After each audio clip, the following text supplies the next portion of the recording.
एक व्यक्ति अपने बेटे के साथ किसी काम से आईएएस ऑफिस में जाता है और वहां पर जाकर जैसे ही आईएएस ऑफिस के अंदर एंट्री करता है तो देखते ही उसकी आंखें फटी के फटी रह जाती हैं।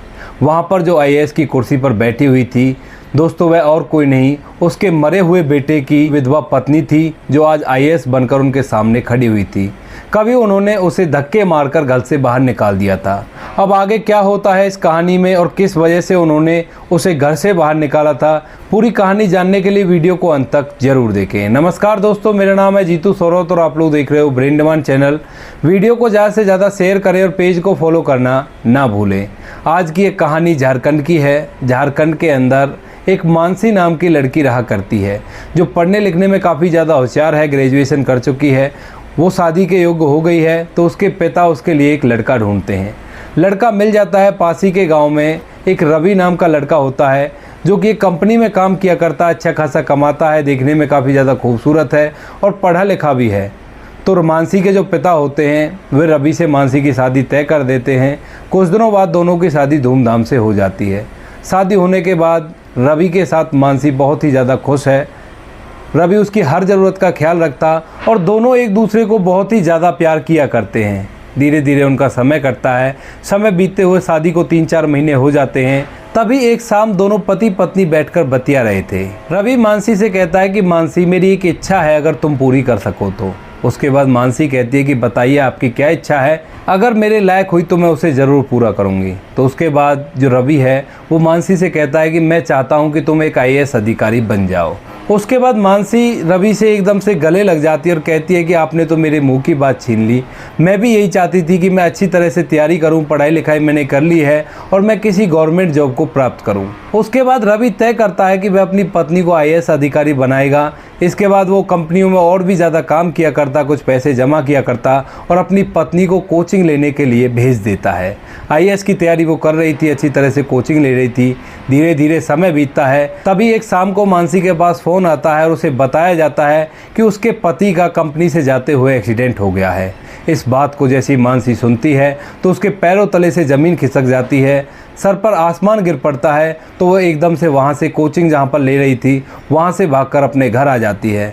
वहाँ कर देखती है कि उसका पति जो कि मर चुका है, उसके शव को घर लाया जाता है। चारों तरफ शोक का माहौल था। शोक के बीच में जैसी उसके पति की बॉडी आती है, उसे पोस्टमार्टम करके लाया गया था, तो वहाँ पर जो मानसी है वो फूट फूट कर रोने लगती है। माहौल गमगीन हो जाता है और उसके बाद अंतिम संस्कार कर दिया जाता है। अब जिस कंपनी में रवि ड्यूटी करता था उस कंपनी में उसका कुछ पीएफ इकट्ठा हो रखा था और कुछ सैलरी भी उसकी रुकी पड़ी थी।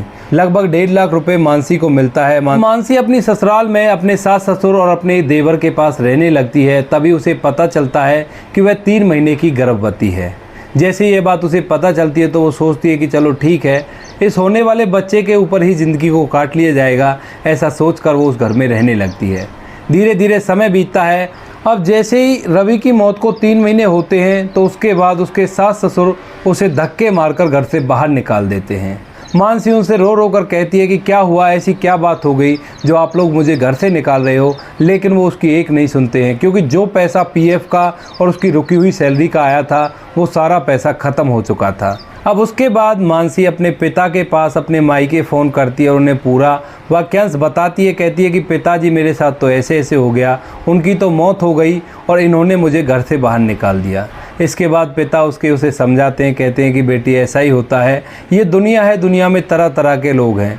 तो मानसी के पिता मानसी से कहते हैं कि बेटी ऐसा कर, अब तू यहाँ पे आ जा, यहाँ पे हमारे साथ ही रह लेना। लेकिन मानसी अपने पिता से मना कर देती है। वह कहती है कि पिताजी, भैया भाभी आपको ही काफ़ी ज़्यादा परेशान कर दिया करते हैं, बार बार आपसे लड़ाई किया करते हैं और मुझसे तो भाभी और भी ज़्यादा चिढ़ती है।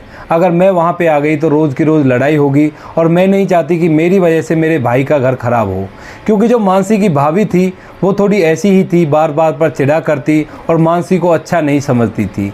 वो बात बात पर जब पहले मानसी जाया करती थी अपने मायके में तो उससे लड़ाई कर दिया करती थी और बात बात पर उसे सुना दिया करती थी। तो मानसी नहीं चाहती कि उसकी वजह से उसके भाई का घर खराब हो, उसके माँ बाप को कोई परेशान करे। मानसी कहती है कि पिताजी मैं वहाँ तो नहीं रह सकती। इसके बाद उसके पिता कहते हैं कि बेटी ठीक है, तो मैं कुछ पैसों का इंतजाम कर दूंगा, तुम ऐसा करो एक किराए का घर ले लो और वहाँ पर रहने लगो।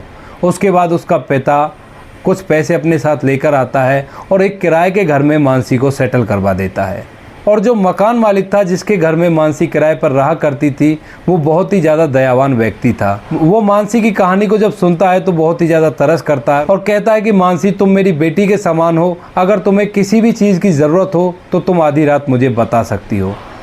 धीरे धीरे समय बीतता है तो मानसी की डिलीवरी का समय आ जाता है। डिलीवरी के समय में मानसी अपनी माँ को अपने पास बुला लेती है। वहीं किराए के मकान पर रहकर मानसी की माँ मानसी का ख्याल रखा करती और उसके बाद डिलीवरी का दिन आ जाता है। डिलीवरी वाले दिन मानसी को हॉस्पिटल ले जाया जाता है और मानसी एक फूल से बेटे को जन्म देती है। जैसे ही ये बात मानसी को पता चलती है कि उसने एक बेटे को जन्म दिया है, उसकी आंखों से आंसू निकलने लगते हैं।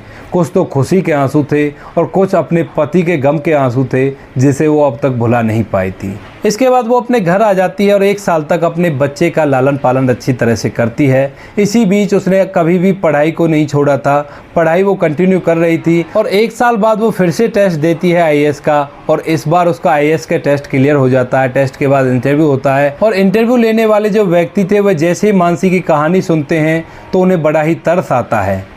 लेकिन वो उसके बाद मानसी का इंटरव्यू लेते हैं, उससे कई सवाल पूछे जाते हैं और सभी सवालों के जवाब मानसी अच्छी तरह से देती है, क्योंकि वो काफ़ी दिनों से तैयारी कर रही थी। 1 साल का उसका बेटा हो गया था, 3 महीने की वो गर्भवती थी जब उसका पति मरा था और उससे पहले से भी वो तैयारी कर रही थी। तो दोस्तों, उसको अच्छी तरह से पढ़ना लिखना आता था, पढ़ने लिखने में काफ़ी ज़्यादा होशियार थी। तो वह इंटरव्यू के सभी सवालों के जवाब सटीक देती है और ऊपर से जो इंटरव्यू लेने वाले थे वो उसकी कहानी को जानकर बड़े ही परेशान होते हैं। तो अब इसके कुछ दिनों बाद उसका रिजल्ट आता है और उसे पता चलता है कि उसका आईएएस क्लियर हो गया है। अब उसे ट्रेनिंग पर जाना था। ट्रेनिंग पर जाने से पहले वो अपने बेटे को अपनी माँ के पास छोड़ती है और कहती है कि माँ, इसका ख्याल रखना, मैं ट्रेनिंग करके जल्दी वापस आऊँगी। उसके बाद वो ट्रेनिंग करती है और ट्रेनिंग होने के बाद उसकी वो एक जगह नियुक्त हो जाती है। नियुक्त हो गई थी, अच्छी तरह से वो काम करती है, पूरी ईमानदारी और मेहनत से किसी भी गरीब व्यक्ति को नहीं सताती है और जो गलत करता है उसको सज़ा दिलाती है। इसी तरह से उसके दिन बीत रहे थे। तभी एक दिन मानसी अपने ऑफिस में बैठी हुई थी तो बाहर से उसका चपरासी आता है और बताता है कि बाहर कोई आपसे मिलने के लिए आया है, एक बुजुर्ग व्यक्ति और उसके साथ में एक लड़का है। तभी जो मानसी वो कहती है कि ठीक है, अंदर बुलाओ। वह व्यक्ति अंदर आता है और अंदर आते ही एकदम से मानसी को देखकर थोड़ी देर के लिए खड़ा रह जाता है। दोस्तों, वह बुजुर्ग व्यक्ति और कोई नहीं था, उसी का ससुर था जिसने उसे धक्के मारकर घर से बाहर निकाला था। लेकिन मानसी अपनी मर्यादा को भूलती नहीं है। वह अपनी चेयर से खड़ा होती है और उनसे बैठने के लिए कहती है। चपरासी को बताकर पानी मंगाती है, चाय मंगाती है उनके लिए, उन्हें खिला पिलाकर उनसे पूछती है कि बताइए मैं आपकी क्या सेवा कर सकती हूँ।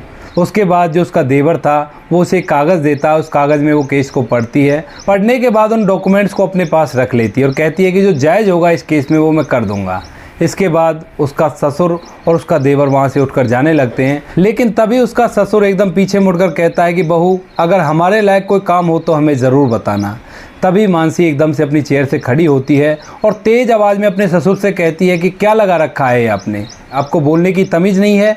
मेरा यहाँ पे क्या होता है और आप किस तरह से मुझसे बात कर रहे हो? यहाँ पर मैं आपकी बहू नहीं हूँ। बहू उस दिन थी जिस दिन मैं आपसे हाथ जोड़ रही थी, कह रही थी कि ससुर जी मुझे घर के अंदर रख लो, लेकिन आप लोगों ने मुझे धक्के मारकर घर से बाहर निकाल दिया था। और जो आपका आदर सम्मान मैंने किया है, मैं हर व्यक्ति के साथ ऐसा ही करती हूँ। आप ये मत समझना कि रिश्ते नातों की वजह से मैंने आपका आदर सत्कार किया है और आज के बाद मुझे बहू कहकर बुलाना भी मत। ऐसा कहकर वो उन्हें धुतकार कर वहाँ से भगा देती है। दरअसल दोस्तों, जो उसके ससुर थे, उसका जो साला था वो किसी झूठे मर्डर केस में फंस गया था और उसी की बात करने के लिए वो आईएएस अधिकारी जी के पास आया था। क्योंकि उसका साला तो आ नहीं सकता था, तो इसी वजह से उसने अपने जीजा को बुलाया और वो यहाँ पर उसके केस को लेकर आईएएस साहब के पास गया था, उसे बताने के लिए यह झूठे मुकदमे में फंसा हुआ है, इसको बाहर निकलवाया जाए, अच्छी तरह से जांच करवाई जाए। इसके बाद वो लोग वहाँ से मुंह लटका कर चले जाते हैं। जो मानसी है उस केस की अच्छी तरह से जांच करती है, जिसके पास वो केस था उसको बुलाती है।